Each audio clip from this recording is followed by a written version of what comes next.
everybody, it is your girl Ellena Supreme, and today we're on Zoom because we have no more room in our phone. So I am sorry in advance if this isn't the quality in which you signed up for, but we do have a mic this time. We'll get it together.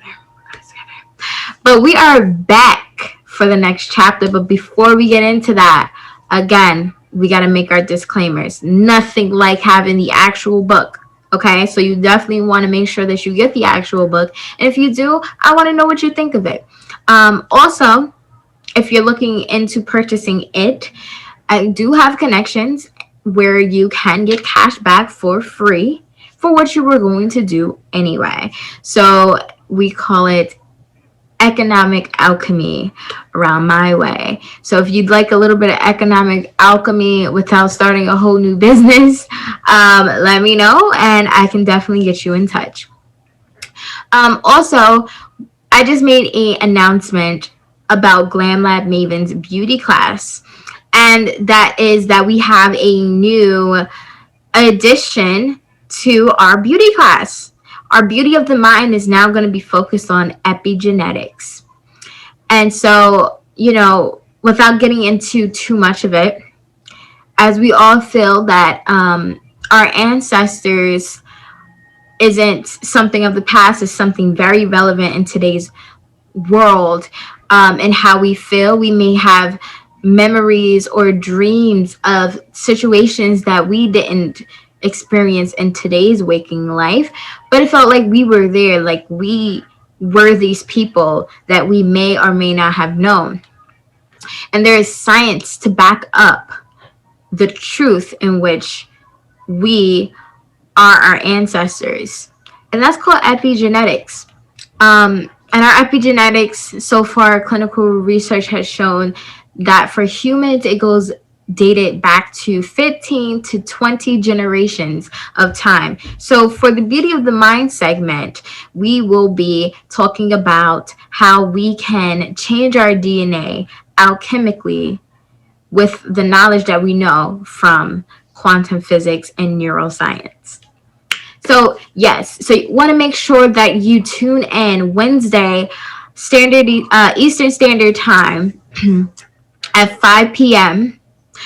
As we know that beauty classes only come with 10 seats per week, so you don't want to miss out. This week will be the first week in which the epigenetics alchemical re-engineering will be taking place, along with the other things that we speak of, which is beauty on your face as well as your health. So I'm super excited for, this upcoming class. I always am excited, but in particularly, I am psyched about that. So without further ado, let's get into chapter 6, 7 women to avoid. Okay. So I want you to understand, as you are looking at these women or even men, okay, red flags start out yellow. You might think, you might give them the benefit of the doubt. You might think, okay, maybe they're just really having a bad day. Or you may even feel bad for their story, which, if you know anyone that fits these characteristics, please invite them to the Beauty from the Inside Out class, because we are helping people worldwide from the inside out. So let's get started with the first girl, the desperate relationship girl. Here are the traits that you find. She is always afraid to be alone. She's usually a serial monogamous. She's usually fresh out of a long-term relationship or a college relationship, so she's never really dated like that. And those happen to be your aging beauty milestones, the women in their 30s or their 40s or even 50s. If they're single mothers, they buy into the idea that they are unwanted. They are the ring chasers. Oh, Lord, hold on. I'm trying to look at my notes. So they are the ring chasers that want to prove to friends and family that they can get your last name. Here are even deeper traits. Imagine being judged as a successful woman not having a man. Okay, I don't know what it looks like in a guy's world when they see something like that, but when women gossip and chat, it's always like, well, yeah, I mean, I guess she's successful, but something's got to be wrong with her because she's not even married. So that's the judgment put on us as women. Dumb, but you know, it is what it is, right? So, GL asks, do you want to be someone's desperate Hail Mary because she's against the clock? And if you don't recognize this, stop sucking yourself off and see past the ego. Why does she want to be with you? Because, through conversation and learning to get to know one another, it's not about talking to each other, but talking with each other. So here's your avoidance checklist. Girls that have been in long-term relationships don't know how to date, as I said earlier, because they aren't patient or emotionally disciplined to deal with vetting. The thought of dating multiple men is scary in their world. So they grab you, the seemingly decent man looking to make you a trophy husband. The thought of you exploring your options makes her afraid, and she'll buckle down with either making an exclusive ultimatum or spoiling you with girlfriend things. So if you find yourself doing girlfriend things without the title or just without the quality of a well relationship, this is you.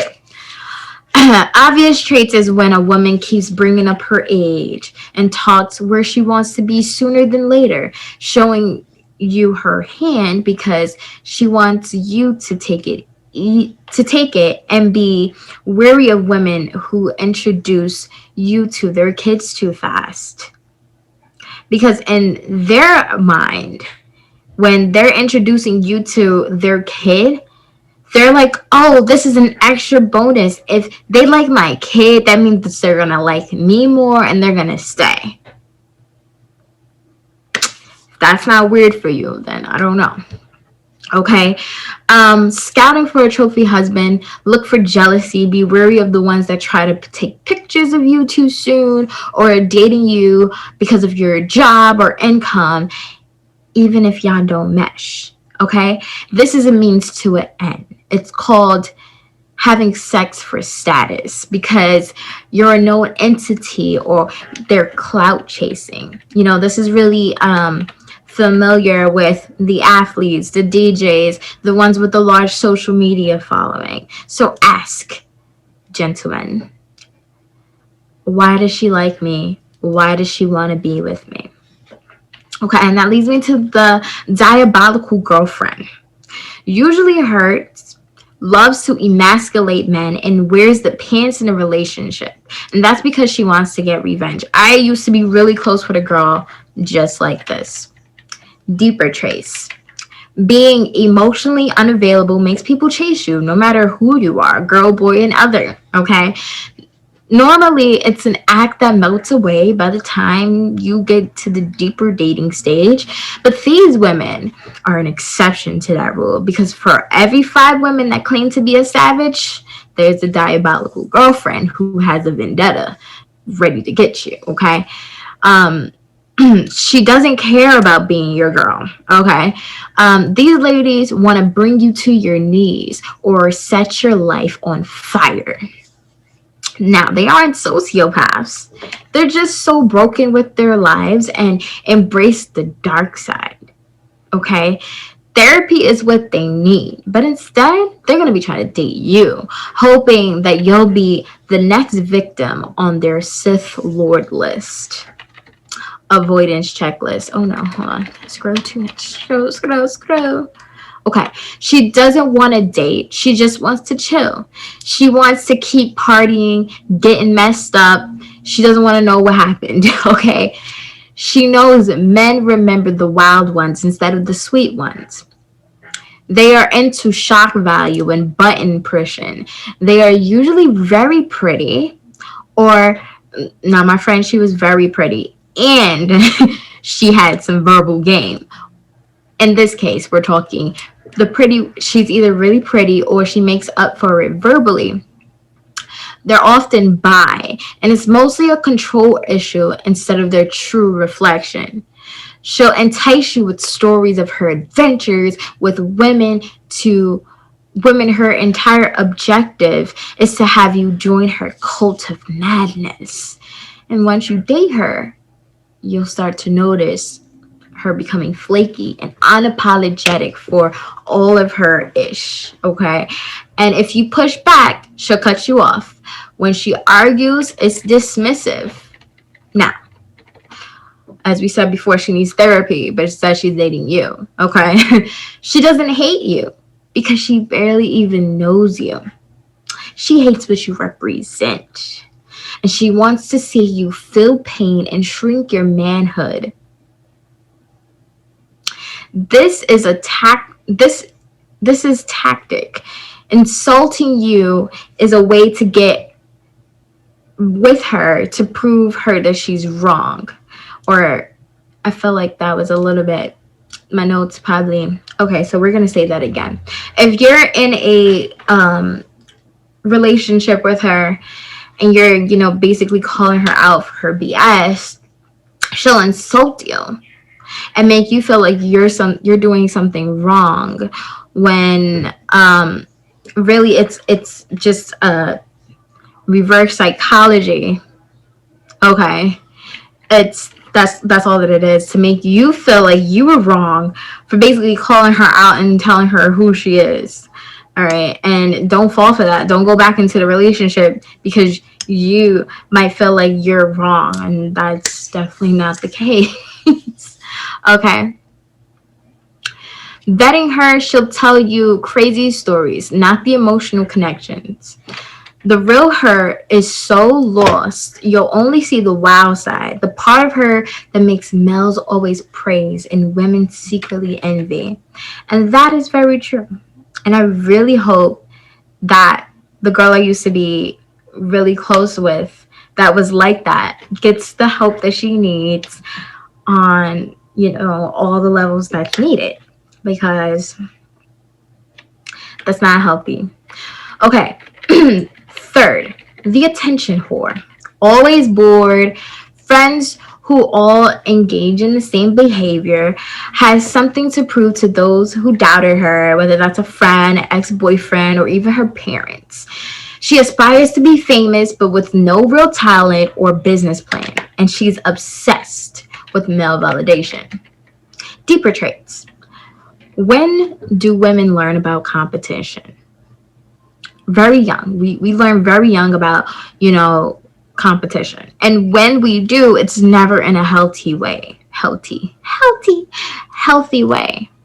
So usually what we learn from competition, it's that it's a byproduct of who gets the better treatment and why. The easiest way for a woman to get her attention will always be in her appearance, be sexual in actions or perceptions. Now, don't get me wrong, there's nothing wrong with feeling sexy. Everybody should want to screw themselves first, okay? The problem with attention whores is that they aren't doing that to be empowered, but rather to be a cheap pop.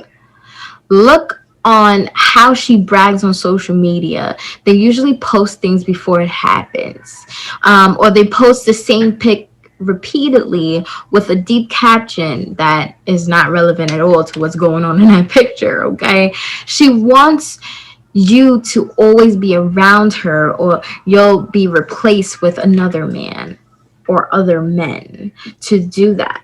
She has abandonment issues, and she doesn't date multiple people. She talks to them. Dresses like she's 22 regardless of her age. Even care even about convos about you, she'll bring up herself back into it. She's all talk, all imagination, and 24/7 BS. Claims to know celebrities and how to get into clubs for free. All right, so this next girl, Miss Think Like a Man, Know It All. That used to be me before G.L Lambert came and shut my world and said, Spartan up. Hello? Spartan up. Spartan up. So here it is.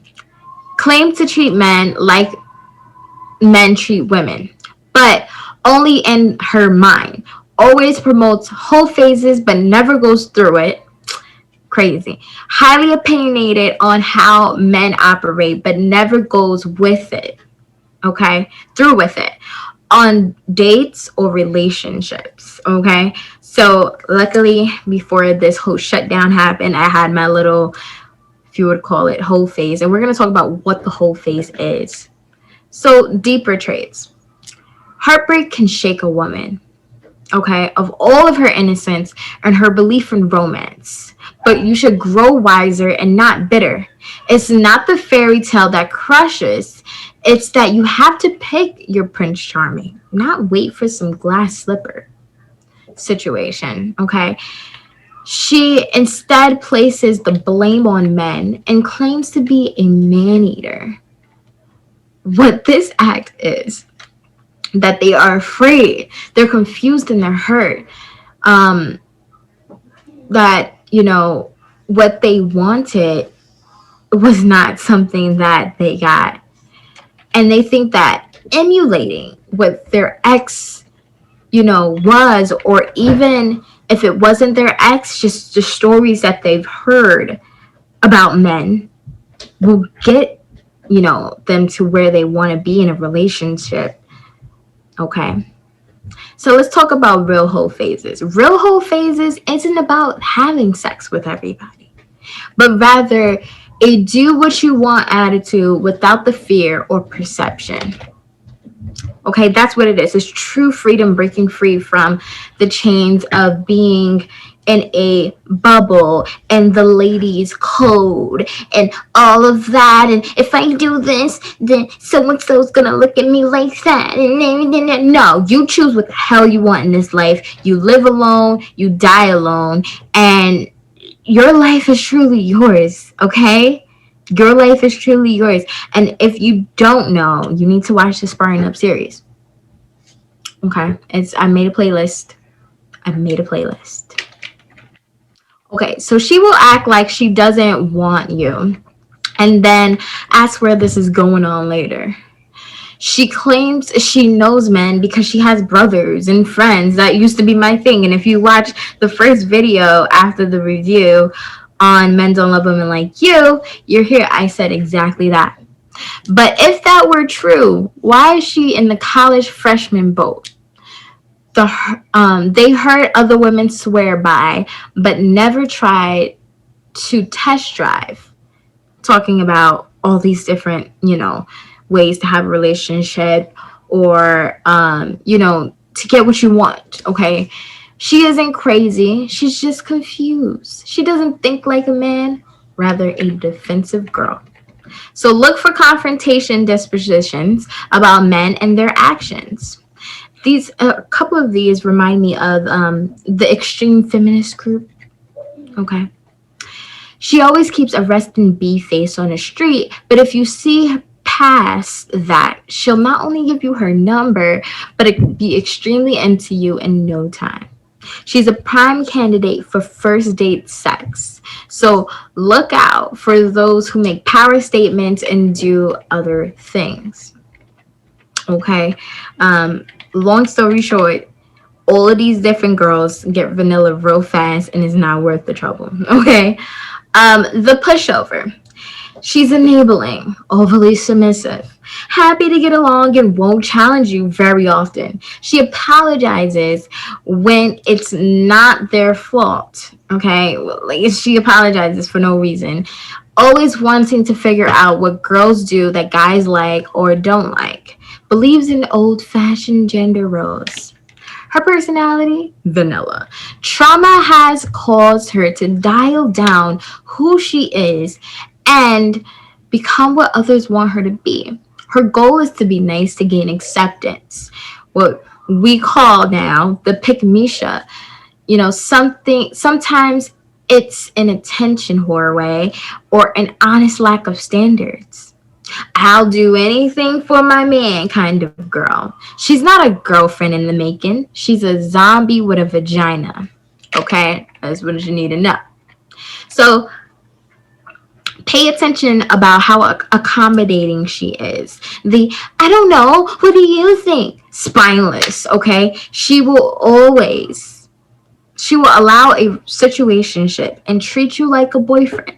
She has no self-respect.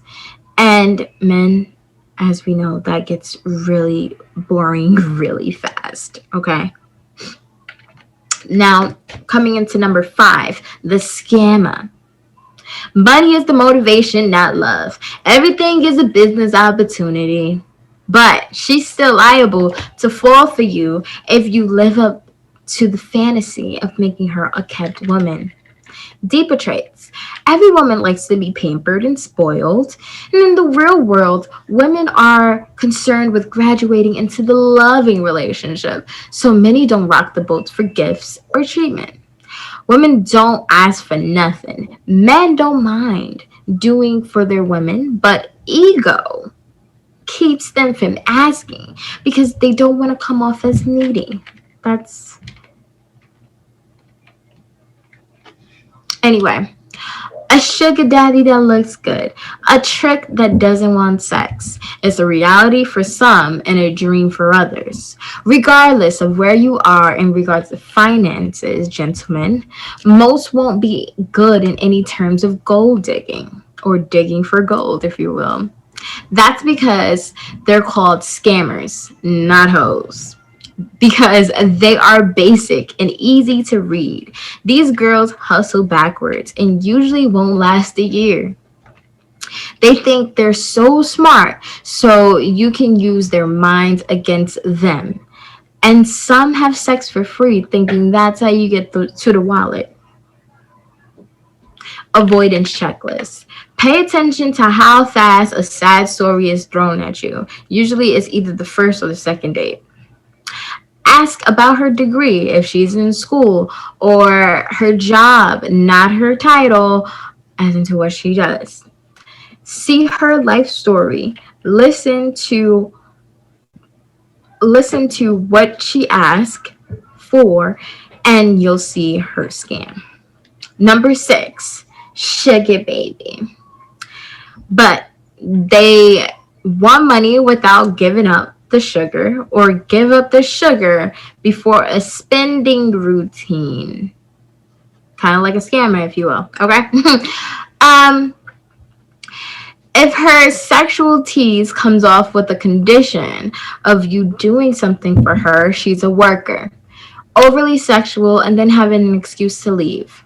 Don't be paranoid. The real girls play their cards close to their chest and plan to set you up later on. Observe. What do they talk about? Know where she works and lives, and test through kissing to see if she's actually attracted to you. Wait, did we scroll too far? I think we scrolled too far. Okay. Make the lifestyle that she's is living and see what she does for work, and time actually reveals all. And last but definitely not least, the critical damaged girl. Surface traits, daddy issues. She pulls you in and pushes you away, often a victim of sexual abuse, obsessed with a part of her appearance, a screwed view of love, but a sweetheart with mood swings, okay? Deeper traits. She starts fights, flaky, intense reaction when she smokes weed. They are afraid to get close to someone. Women who think that they don't deserve to be happy and push the good guys away. So in this situation, you want to learn their life story. If you get them comfortable, they will tell you, and hear them out and understand their hurt. Start with their family. Usually they have more affection for their grandparents because their parents disappointed them. Their overview of the world is extremely pessimistic. No matter who's the president, she can't wait for this everything to end, okay? She dwells on the could've, should've, would've. They would rather have sex with you than to talk to you. And when complimenting, she'll instead bring up what is wrong with her appearance instead of taking the compliment to heart because she doesn't want to see herself in any light. She accepts being called a sexual object, but not to love her for who she is. And her dating history is, of course, F boys. It's who she is, who she, sorry, that note. It's because that'll be an easier way, and that's who she thinks that she deserves. Okay, the F boy, not the guy who is a good guy, the guy that would actually treasure and love her. Okay, so you want to make sure that you bookmark this chapter and come back to it while you are dating. The next chapter will be talking about quality versus quantity. So I hope you guys are enjoying the series thus far. And if you have bought the book, whether that be physical, audio, or both, I do want to know, how is that going for you in the comments? And, what has it done for the impact of your view of dating? I'm definitely very curious to see how that goes. And for all that being said, so I hope to see you guys on next chapter when we talk about quality versus quantity. Yeah. And a happy new year to everyone. And I hope to see you guys later.